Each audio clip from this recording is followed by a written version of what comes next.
Майже 10 місяців, як окупанти тримають за ґратами одного з фігурантів так званої справи про тероризм Ернеса Аметова.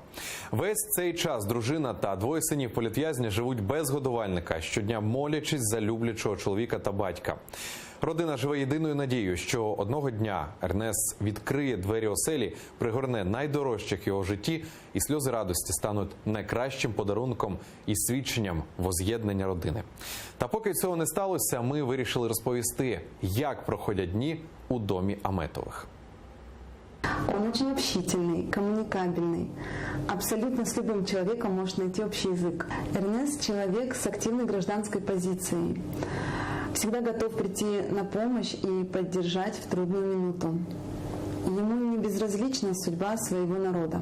А ще цілеспрямований, люблячий, харизматичний. Так Елеонора Аметова розповідає про свого чоловіка. До того страшного дня, у жовтні минулого року, коли в їх двері увірвались окупанти, родина 9 років не знала більшого лиха.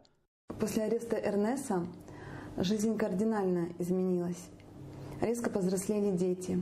И то чувство страха на ранние звонки, стук в дверь до сих пор остались. Они опечатались вот там очень глубоко.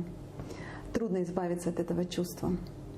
Вона пригадує, що в день обшуків чоловік заспокоював словами «це випробування, послане Аллахом». З тих пір Елеонора живе надією, що це випробування ось-ось скінчиться. Эрнес очень много времени проводил с детьми. Им очень не хватает его. Они скучают по нему. Когда просматривают видео мои, где есть Эрнес, младший сын разговаривает с компьютером, как будто бы он его слышит. Вже майже рік, як тендітна жінка стала для двох малих синів і матір'ю, і батьком. Зізнається, нести цей важкий тягар допомагає підтримка небайдужих, теплі слова друзів та віра в диво. Я продолжаю верить, надеяться, что все-таки чудо свершится, и Эрнес в скором времени обретет свободу, иншаллах. Ну а так, в любом случае, альхамдулля, все, что с нами случается, исключительно по воле Всевышнего, никак иначе.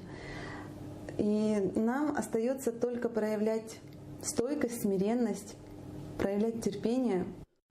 Надія не полишає Елеонору з 11 жовтня минулого року. Саме в цей день Ернеса Аметова заарештували за надуманими звинуваченнями у терористичній діяльності та участі у забороненій в Росії релігійній організації Хізбут Тахрір. Валерій Бакус, Заман, АТР.